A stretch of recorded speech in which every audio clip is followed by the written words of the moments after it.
നിയമസഭാ തെരഞ്ഞെടുപ്പിന് ശേഷം അധികാരം പിടിച്ച ഒരു മതേതര സർക്കാരിന് രൂപം കൊടുക്കുക തന്നെ ചെയ്യുമെന്നുള്ള നിശ്ചയദാർഢ്യമാണ് ഈ തെരഞ്ഞെടുപ്പിൽ ഇന്ത്യയുടെ മതേതര സമൂഹം എടുത്തിട്ടുള്ളത്. ആ മതേതര സമൂഹത്തിന്റെ തീരുമാനത്തിന്റെ കൂടെ തന്നെയാണ് പൊന്നാനിക്കാരും. നമ്മൾക്ക് നല്ല ഭൂരിപക്ഷത്തോടു കൂടി നിങ്ങൾ തെരഞ്ഞെടുത്ത് ജയിപ്പിക്കണമെന്ന് അപേക്ഷിക്കുകയാണ്. എൻ്റെ പ്രിയപ്പെട്ട നാട്ടുകാർ കണ്ടെത്താനും നമ്മുടെ നാടാണ്, ഞാൻ ഈ നാട്ടുകാരനാണ്, ഞാൻ ഈ തെരുവുകളിലൂടെ കടന്നുപോയ ആളാണ്, ഞാൻ ഈ തെരുവുകളിലൂടെ വളർന്ന ആളാണ്. നിങ്ങളുടെ എല്ലാവരുടെയും വോട്ട് കോടി അടയാളത്തിൽ എനിക്ക് നൽകണം. ഞാൻ ഈ തെരുവുകളിലൂടെ വളർന്ന് നിങ്ങൾക്കിടയിലൂടെ വളർന്നു വന്ന ഈ എളിയവൻ നിയമസഭയിലും പോയതും ഈ പ്രദേശത്തിൽ നിന്നാണ്, കോട്ടക്കൽ മണ്ഡലത്തിൽ നിന്നാണ്. അതുപോലെ തന്നെ അതിനുമുമ്പ് രാജ്യസഭയിൽ പോയി, പിന്നീട് അടുത്ത കാലത്ത് ഇന്ത്യൻ രാഷ്ട്രീയ ചരിത്രത്തിൽ ഏറ്റവും സംദിഗ്ധമായ കാലമാണ് കഴിഞ്ഞ കാലം കടന്നുപോയത്. 2.5 കൊല്ലം ആ സമയത്ത് ലോക്സഭയിൽ ഈ വിനീത അംഗമായിരുന്നു. മലപ്പുറത്തെ ജനങ്ങൾ തെരഞ്ഞെടുത്തതിന്റെ അടിസ്ഥാനത്തിൽ അപ്പോഴൊക്കെ പാർലമെന്റിൽ ഏതൊക്കെ വിഷയത്തിൽ ഇടപെട്ടു, എങ്ങനെയൊക്കെ സംസാരിച്ചു, ഏതൊക്കെ കാര്യങ്ങൾ ഉന്നയിച്ചു, ഈ കേന്ദ്രം ഭരിക്കുന്നവർ കൊണ്ടുവന്ന കരി നിയമങ്ങൾക്കെതിരെ എങ്ങനെയൊക്കെ പോരാടി എന്നുള്ളത് ജനങ്ങളുടെ മുമ്പിലുണ്ട്. മണ്ഡലത്തിലെ ജനങ്ങൾക്ക് വേണ്ടി അതിവിടെ MLA ആയിരുന്നപ്പോഴും MP ആയിരുന്നപ്പോഴും ഒക്കെ പ്രവർത്തിച്ചതും എല്ലാം നമ്മുടെ മുമ്പിലുണ്ട്.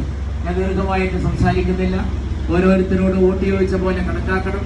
നല്ല ഭൂരിപക്ഷത്തിൽ തന്നെ ജയിപ്പിക്കണമെന്ന് എല്ലാവരോടും അപേക്ഷിച്ചുകൊണ്ട് കണ്ടെത്താണി നമ്മുടെ നാട്, നമ്മുടെ പ്രിയപ്പെട്ട നാട്, ഈ പ്രിയപ്പെട്ട നാടിലെ എല്ലാ സഹോദരന്മാരോടും വണക്കമായി വോട്ട് ചോദിച്ചുകൊണ്ട് എൻ്റെ ഗുരുജനങ്ങൾ, എൻ്റെ മുതിർന്നവർ, എൻ്റെ കാരണവന്മാർ, എൻ്റെ ജ്യേഷ്ഠാനുജന്മാർ എല്ലാവരും കൂടെ ഉണ്ട്. അസംഭാഷ മുതൽ നമ്മുടെ അബുവാക്ക മുതലുള്ള അവർ രണ്ടുപേരായി ഇരിക്കുന്ന 2 പേര് മതി. കണ്ടത്താണിയുടെ തഴക്കവും പഴക്കവും ചെന്ന നേതാക്കന്മാരാണ് അവർ. അലവി സാഹിബുണ്ട് അപ്പുറത്ത്. അവരുടെ എല്ലാവരുടെയും അതേ പാരമ്പര്യം ഉയർത്തിപ്പിടിച്ചുകൊണ്ട് തന്നെ കണ്ടത്താണി UDF-ന്റെ പാരമ്പര്യം ഉയർത്തിപ്പിടിച്ചുകൊണ്ട് നല്ലൊരു ഭൂരിപക്ഷം എനിക്ക് നൽകണമെന്ന് ഒരിക്കൽ കൂടി അപേക്ഷിച്ചുകൊണ്ട് നേരിട്ട് വോട്ട് ചോദിച്ചതായി കണക്കാക്കണമെന്നും കുടുംബാംഗങ്ങളുടെയും ബന്ധുക്കളുടെയും വോട്ട് എനിക്ക് നൽകണമെന്നും അവരോട് എനിക്ക് വേണ്ടി വോട്ട് ചോദിക്കണമെന്നും എൻ്റെ എളിയ വാക്കുകൾ അവർക്ക് എത്തിക്കണമെന്നും ഇവിടെ എല്ലാത്തവരോട് 10,000-കണക്കിന് വോട്ടർമാരെ ഞാൻ കണ്ടിട്ടുണ്ട് കഴിഞ്ഞ 1.5 മാസത്തിനിടയിൽ പൊന്നാനി മണ്ഡലത്തിലെ. ഇത് 6ാമത്തെ 7ാമത്തെ തവണയാണ് നമ്മൾ നമ്മുടെ മണ്ഡലത്തിൽ വരുന്നത് സ്ഥാനാർത്ഥിയായ ശേഷം. തിരൂർ മണ്ഡലത്തിന്റെ ഭാഗമാണല്ലോ നമ്മുടെ കണ്ടത്താണ്. ആ അടിസ്ഥാനത്തിൽ ഞാൻ നിങ്ങൾ എല്ലാവരെയും ഒരിക്കൽ കൂടി എല്ലാവരോടും അപേക്ഷ വെച്ചുകൊണ്ട് നല്ലൊരു ഭൂരിപക്ഷത്തിന് പൊന്നാനി ജയിക്കുന്നതോടൊപ്പം ഡൽഹിയിൽ രാഹുൽ ഗാന്ധി പ്രധാനമന്ത്രിയായി സത്യപ്രതിജ്ഞ ചെയ്യുന്നതിന്റെ ഒരു കുളിർമഴയ്ക്ക് വേണ്ടി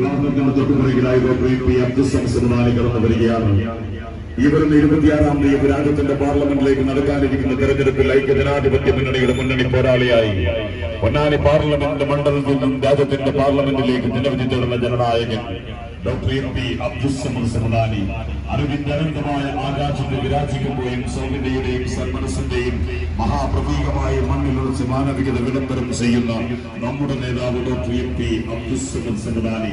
ഡോക്ടർ MP അബ്ദുൽ സമദ് സമദാനി ഈ പ്രദേശത്തെ വോട്ടർമാരെ നേരിൽ കാണാൻ നേരിട്ട് വോട്ട് ചെയ്യുകയാണ്. ഈ വാഹനത്തിന്റെ തൊട്ടുപിറകിലായി വാഹനത്തിൽ കടന്നു വരികയാണ്. നിങ്ങൾ ഓരോരുത്തരെയും നേരിൽ കാണാനും നേരിട്ട് വോട്ട് ചോദിക്കാനും ഡോക്ടർ MP അബ്ദുൽ സമദ്